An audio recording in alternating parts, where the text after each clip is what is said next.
चौथे चरण के लिए मतदान लगातार जारी है और उत्तर प्रदेश में 37% मतदान अब तक हो गया है। जिस जगह हम मौजूद हैं रायबरेली में, यहां मतदान 40% से ऊपर हुआ है। पीलीभीत की बात की जाए वहां भी मतदान अच्छा है। फतेहपुर में मतदान भी 40% के पार गया है। लेकिन इस बार सभी की निगाहें जो हैं वो कई अहम सीटों पर हैं, क्योंकि 9 जिलों की 59 सीटें ऐसी हैं जहां पर इस वक्त वोट डाला जा रहा है। एक बार हम आपको आंकड़े बता देते हैं किस जगह पर कितना वोट डाला गया है। उत्तर प्रदेश की बात की जाए 37.45% वोट दोपहर 1 बजे तक, जिसमें रायबरेली में 40.17%, हरदोई की अगर बात की जाए 34.57%, फतेहपुर की बात की जाए 40.07%, पीलीभीत की बात करें 41.21% वोट जो है वो अब तक यहां पर डाला गया है। तो ये वोटिंग परसेंटेज हमने आपको बताया और लगातार वोट परसेंटेज जो है वो अब धीरे धीरे बढ़ता जा रहा है। कई और जगह भी हैं जहां पर वोट डाले गए हैं और उनका वोटिंग परसेंटेज क्या है वो भी हम आपको बताते हैं दोपहर 1 बजे तक। उन्नाव की अगर हम बात करें तो 40% मतदान हो गया है। बांदा की अगर हम बात करें 37.60% मतदान हुआ है। फतेहपुर में भी दोपहर 1 बजे तक अच्छा मतदान हुआ है, 40.07%, और पीलीभीत जहां पर 41.21% मतदान हुआ है। अब सवाल यह है कि अगर मतदान पीलीभीत में बढ़ता है, जहां पर सांसद अपनी ही पार्टी के जो चुने हुए उम्मीदवार हैं जिनको चुनाव के लिए उतारा गया है उन पर सवाल खड़े कर रहे हैं, तो इस बढ़े हुए वोट परसेंटेज के मायने क्या है। लेकिन इन सब के बीच में मुख्य मुकाबला जो है वो अखिलेश और योगी यानी भाजपा समाजवादी पार्टी के बीच में है। दोनों एक दूसरे पर वार प्रहार कर रहे हैं। हम आपको सुनवाते हैं इन दोनों नेताओं ने अब तक क्या कुछ प्रतिक्रियाएं दी हैं।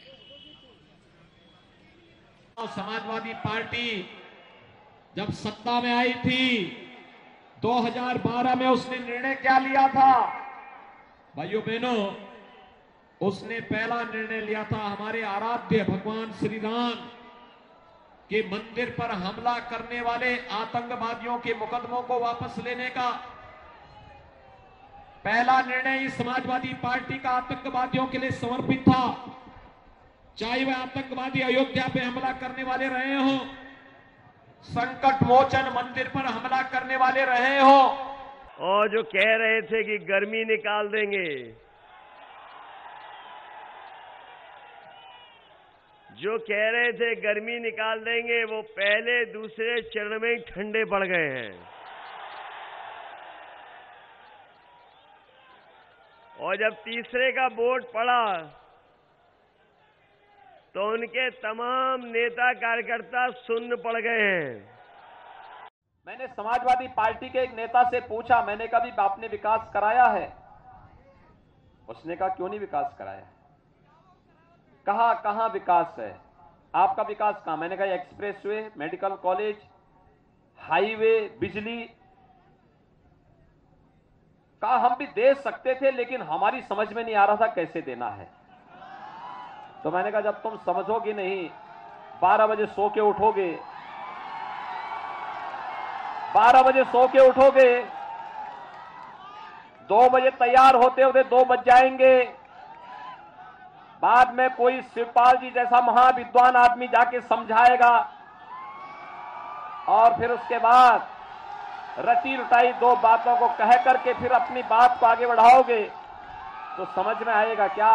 बाबा मुख्यमंत्री कह रहे हैं कि हम 12 बजे सो के उठते हैं।